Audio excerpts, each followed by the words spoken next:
What's up mga kabebe? Panibagong vlog na naman ang gagawin natin ngayon. For today's video ay nandito na po ang gagawa ng aming ref. So ay nandun po siya sa labas at tinitingnan niya po kung maayos pa po yung makina ng ating ref para bago po, pag natapos po niyang ayusin yun ay sisimulan niya ng ayusin yung ating freezer. Dahil ayun nga po yung kailangan niyang maayos muna yung makina ng ating ref bago niya po simulan yung pag-ayos ng ating freezer. Dahil nga po, sayang naman po kung ayusin niya yung freezer tapos yung makina ng ref ay patigil-tigil ang pag-andar, sayang lamang po ang ating ibabayad. Kaya ayun, tingnan natin kung ano po yung ginagawa ni Kuya.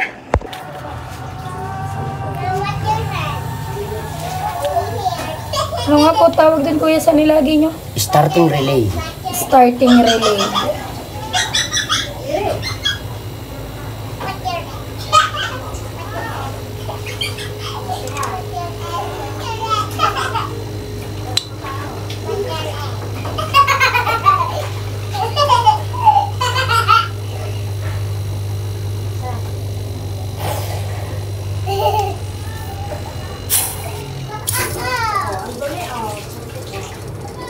Wala. May tama ang iyong makina.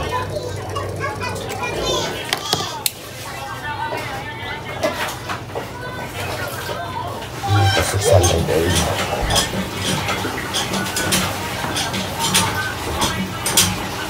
Nisira po ang makina. Oh, ito ang pinaka-fuse mo. Pag mataas ang amperes na ito, kakating na ito, mamatay yung makina. Ganyan.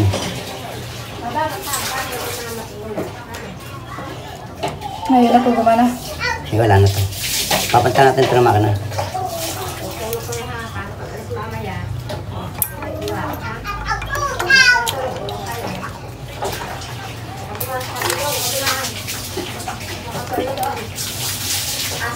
Kung papagawa nyo, hanggat maaari, huwag nyo patagalin ng bago ipagawa. Gawin yung evaporator niyan, sa dami ko nang nagawa niyan. Once na nagtagal na ganyan na wala mong dumadaan na refrigerant sa kanyang evaporator, nagagato yan. Rumurupok ba? Ganun. Kapag yung nahinang natin yung butas, lilipat naman sa ibang port. Ganun yan kapag yung nagagato na yung kanyang evaporator. Kaya dapat dyan, hanggat maaga, ipagawa kung meron din lang. Ginagawa kong ganito, 3 taon bago ipagawa. Maraming ikaw talaga. Pag ipalitan ng evaporator. Tapos makina niya nag-stock up. Biniyak ko pa.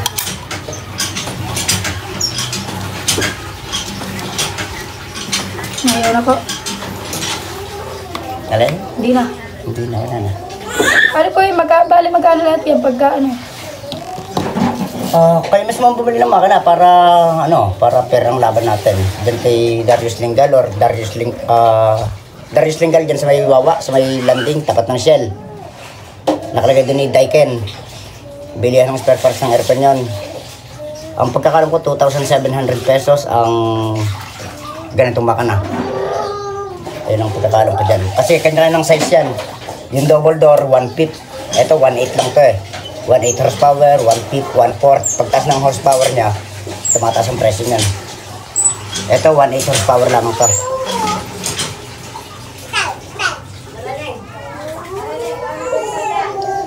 1.8 horsepower, bibili ka lang doon kay Darius Lingal.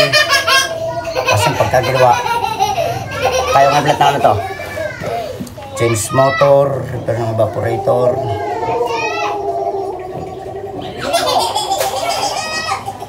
Hanggang 2.5 kaya ka plat to. Gagawin to. Ayun lang po, bukod pa yung ano. Magkabukod pa? Bukod. Bukod ng presyo nito. Ito bibilihin nyo. 2007 to. Bago 2.5 pagpagawa. Ang 2.5 na gagawin ko ay sa Prion, sa labor materials ko yun. Yung 2.5 na yun. Akong bahala sa mga Prion, sa ano man. Tapos may warranty ka sa akin na 4 months. Bukod pa po yung bayad ko dun sa ano. Sa evaporator. Kasama sa trabaho ko yan. Kasama sa babayaran yan. Yun daw po sa boy butas. Kaya nga, tatrabahoin ko yun. Akong bahala doon. Kasama sa 2.5 yan. 2.5 na lahat-lahat na yan. Bagos plus yung bibilin kong ganyan. Basta yung pagbili 2.5 niyan, kong yun, lahat ang gawa. Picturean mo to. Para makita mo yung kanyang model number, serial number, or whatever yung kung anong pa man yan. Opo. Para may batayan din yung ano, kung ano ba, malimutan mo, 1.8 horsepower. I-picturean ko na lang yan. Picturean mo to. Yan, pakita mo. Ito yung makina niya. Basta po pagka nabili ko na yan, pag ginawa niyo po lahat, ang 2.5 na lang bayad. Lahat na yun. Nandito na tong ano niya, Opo. yung makina. Lahat na yun, pati yung mga butas, yung ganyan. Yung butas niyan, ako nang bahala. Re-repair niyan. Kakargahan ng palibago. Ito kasi pinaplasing pa to. Ang tawag sa plasing yung pre-yun din ang pinalilinis sa lahat ng tubo nito. Palalabasin lahat dito. Ubusin yung tubig na nahigop nito. Maaaring nakahigop to kasi ng tubig. Kaya nasira ang kanyang motor. Hindi po ba pwede yung kakalasin yun? Hindi pwede, kailangan palitan na talaga. Palit talaga yan. Hindi kasi ito katulad ng mga ano, ng mga R12 na makina dati sa K134. Nabibiyak pa namin dati to. Ngayon hindi na. Pero itong ganito, pagkakaselan na ito, masyado maselan to. Mari-repair natin, hindi man tatagal. Sayang lang, magagalit lang kasi ang gumawa. Maraming mga nagkakaganyan. Siyempre, dito ba, i-repair. Eh, kaya lang, yung hindi natin nasana, masisira din agad. Lalo-lalo na, halimbawa nag-fluctuate ang kuryente, na nag-low voltage, ganyan. Sira agad yung makina mo. Kaya mas maganda kung ikaw mas bumili ng makina. So, ang warranty ko dun sa akin rin nabaho, kapag ang makina ng bili mo nag-burn out, bumaba ang kuryente, nasira. Labas sa warranty ko yun, kasi wala mo nang ginagalo sa makina mo. Pinabit lang natin, wala akong ni-repair. May warranty ako sa ginawa ko, halimbawa, nabutas yung yung nagudon. Ngayon nagkaroon ng another butas, nasaksak niya na naman. Out of warranty yan. Ano lang po kasama ng warranty? Once na mabutas ulit, halimbawa sa tabi lamang ng pinaghinangan ko, or ano man, o sumingo sa aking pinaghinangan, o wala namang butas ina, walang pag-yelo, maaaring nagbabarado kasi itong ganit niyan, itong filter niyan. Yan, maaaring nagbarado sa filter, or maaaring nagkaroon ako ng leakage sa mga pinaghinangan. Once na hindi na ulit nag-yelo yan, o napansin yung humihina ang paglalamig, tawagin niyo lang ako anytime. Darating ako. Under warranty yan. Nising ko wala akong gagastasin doon. Opo. Sarap pag-usapan natin yun. Ayun yan. Ang warranty nyo ay hanggang 4 na buwan. Wala akong gastos kahit 5. Yun lang.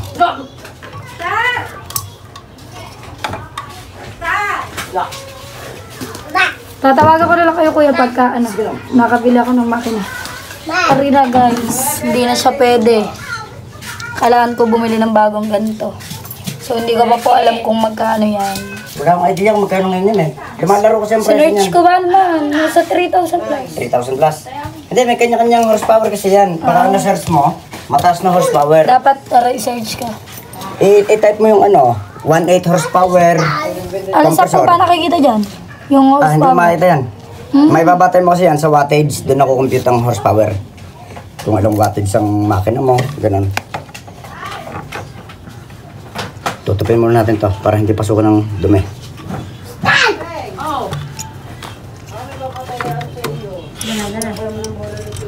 Papasukan ng dumi yan eh. Pagka hinayaan bukas.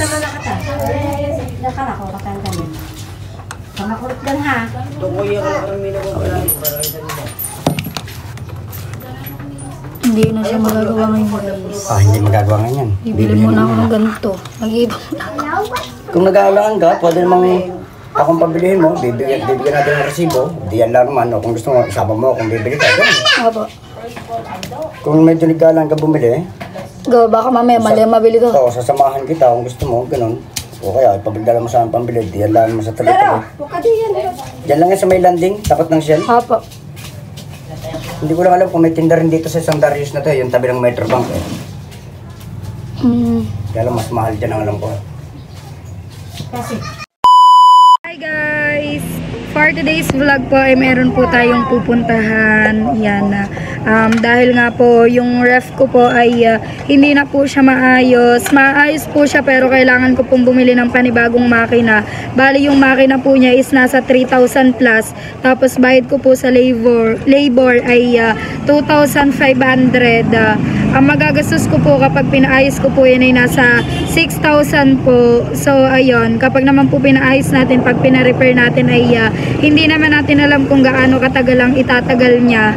At ngayon ay tayo po ay titingin ng bagong ref refrigerator. Ayan. Maraming salamat po sa Sir Steve sa kanya pong mga blessings na ibinigay po sa akin. At ayun, ngayon po ay ito po ang isa sa mabibili ko na galing po sa Sir Steven. Thank you so much, Sir Steven. So hanap lang po tayo ng carry po ng aking budget, guys. Hindi naman po yung kalakihan ng bibilhin ko, basta yung mapapag-istakan lang po ng mga pagkain na yan, ganyan. Samahan niyo po kami maghanap, kasama ko po ang Mean at saka po ang ati Kahipon. Yon, si Cassie at si Clyde. So ayun guys, nandito tayo sa Save Mall. Bale, ito yung mga ref nila. Gusto ko po kasi 2 doors. Ganyan. Ito po yung isa sa pinagpipilian ko, guys. Yan lang yung freezer. Tapos ito yung loob. Or ito. Ito po, Hanabishi. Dati siyang 13K, naging 12K na lang. Yan. Mas mataas siya, guys, compare dun sa isa. So, ayan guys. Ito na lang po yung napili ko. Dati siyang 13, ngayon 12 na lang siya. Nag-ano siya.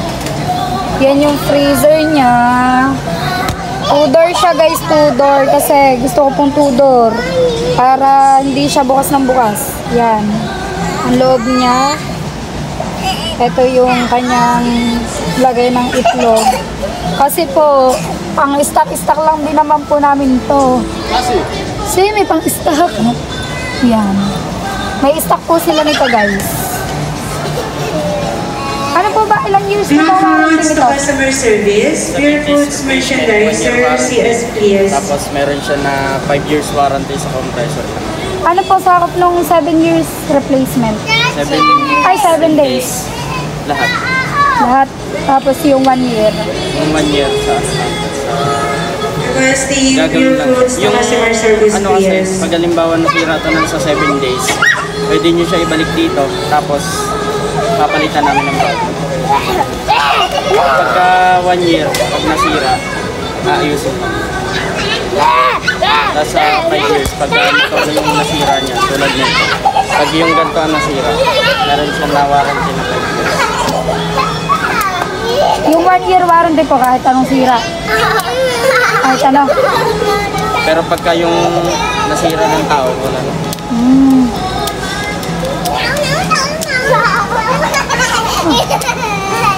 Ganda nga po ko. Sige po. Ito na lang, guys. Ganito.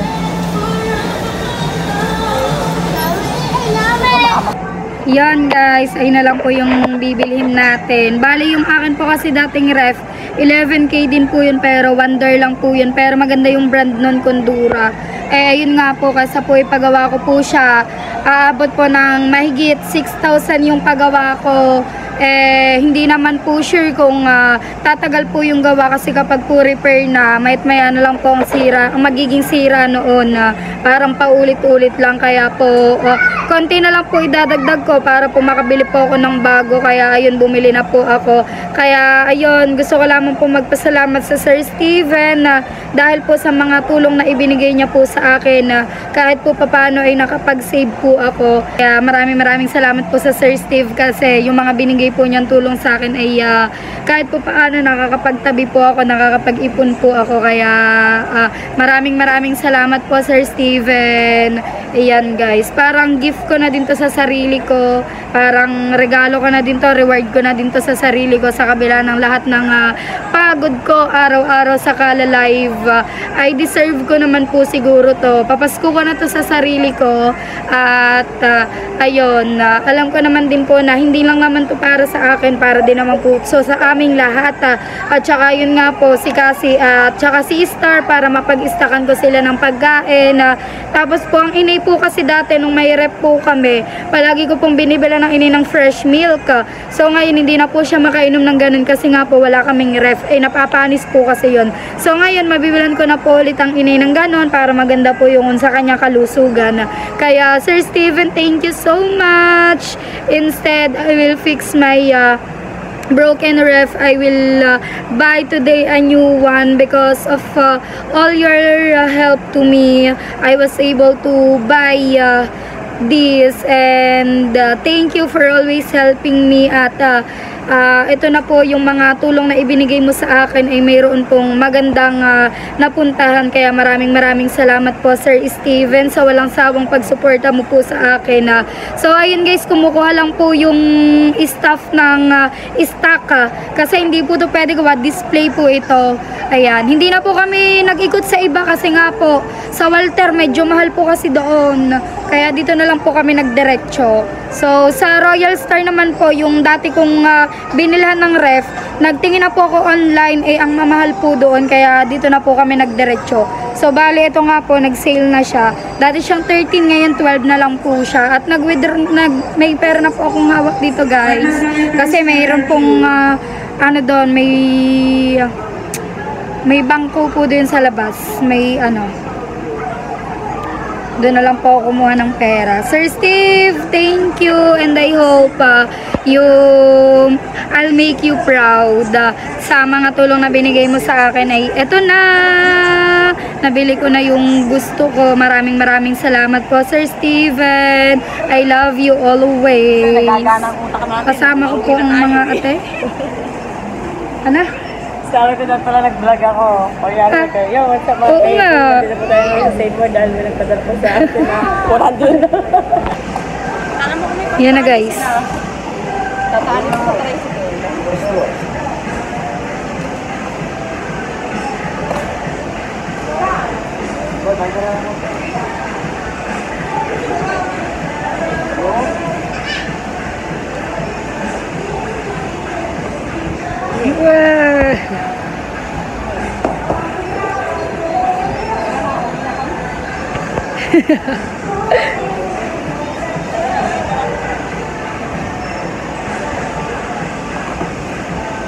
Check natin guys.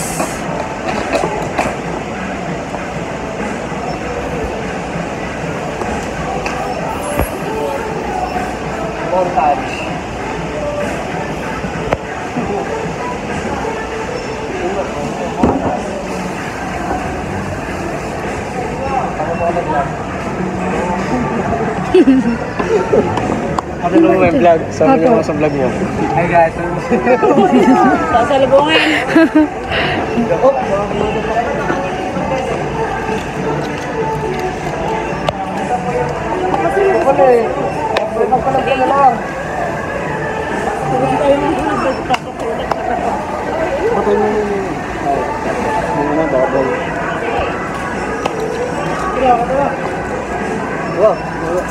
Tara makiat.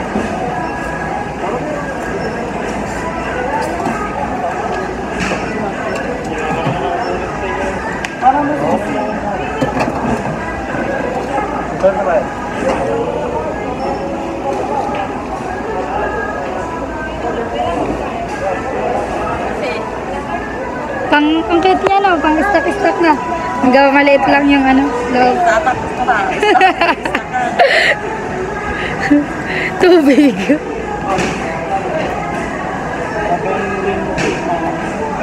Ay. Say! Iyan guys, si Kasi nagpapabili ng garne. Bili ko daw siya, kala ko kung aribala. Tayo. Mamaya babalik tayo dito tayo bibili ng mga pagkain para sasakay ka dito lalagay yung mga pagkain. Na. Ha?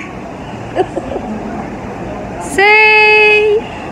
Diana. Kasi ganyan si Diana may sasakyan siya.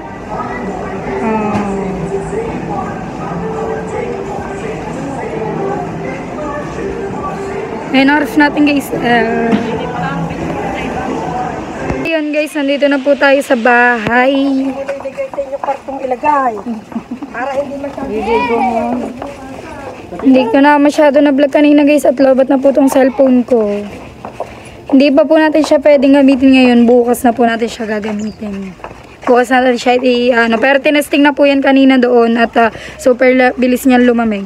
Loy, diyan ka na. Dahil rep. Dahil ref. Ayun guys, at nandito na nga tayo sa bahay. At ito na po yung nabili nating ref. Ayan. Ito po yung aking luma guys. Pero super ganda pa rin po nito. Ang hirap niya i-let go. Kaso lang ay hindi na po siya pwede. Kasi nga po, malaking magagastos ko kapag po pinagawa ko pa to. Ayan. Tsaka ayun nga po, pag po repair ng isang bagay, paulit-ulit lamang ding masisira, diba po? Kaya ayun, mas better kung bumili na po ako ng bago. At ayun nga, parang gift ko na din to sa sarili ko, gift ko sa inay, sa aming lahat. Yan. So, bale, ito nga siya, 2-door. Nay! Masaya ka ba for our new year? Happy. Thank you, Sir Steve. Thank you po. God bless po.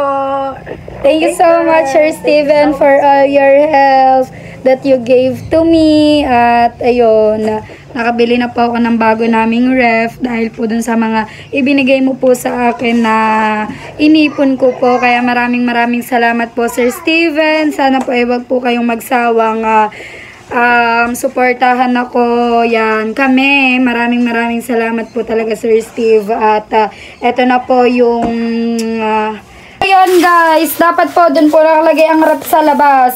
Wala pa po siyang sariling saksakan at saka kung dun ko po lalagay.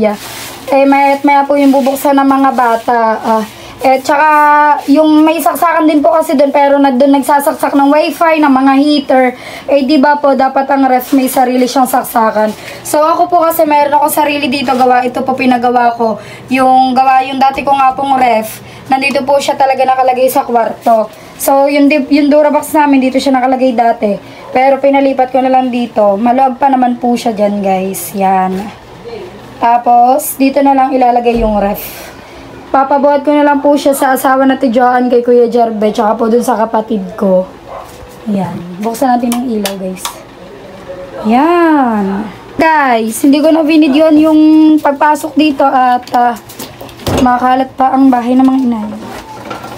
Yan. Kasi pa. Yun nga po, may saksakan na nga po ko doon. Ilabas mo ang monasterapon. Ila yung palabas. Bago na nito lang. Taas. Tulungan din mo magtaas. Yan. Taas Yan. Yan. Baliktad yata Alin? Taasin niyo muna yan. Yung nilang mo. Baliktad ang alin, Sayra? Yan namang sarapon. Ang yakong buhat. Paano ba pa? Pwede. Ganyan. Yan. Yun. Tabingin o. Ilagyan na lang ng kalang. Tabingin na. Patay mo ito rin.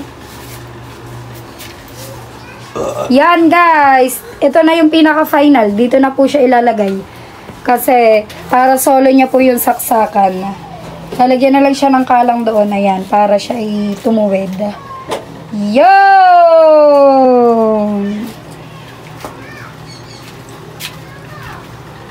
Yan guys, dito na lang yung aming Durabox. Yan na po yung ref ko. Meron siya ditong handle guys ha.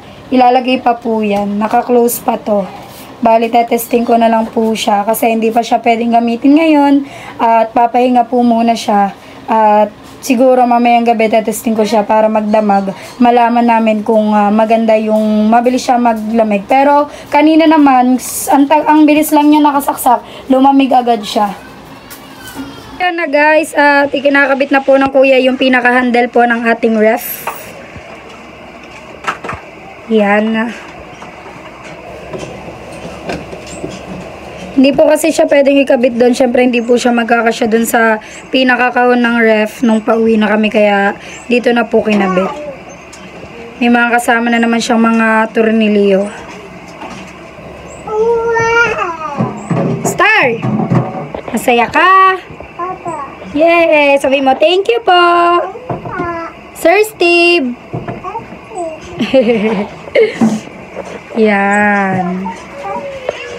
Tapos, tsaka po ikakabit itong pinakataklob niya.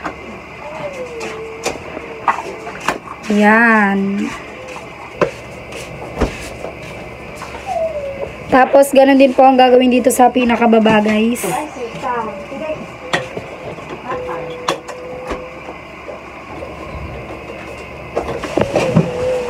Guys, tapos yung sa handle sa baba, ikakabit na din po.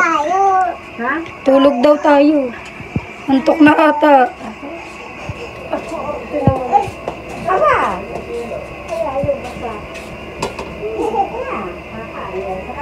Ano, di susi! Hindi. Kinakabit yung pinakahawakan.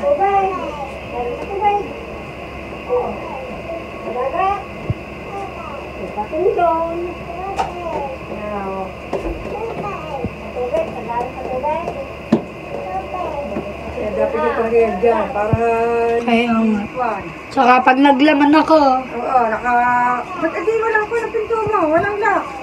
zero. Ayun lang may lock. Hindi, mat may bukas. Kaya nga.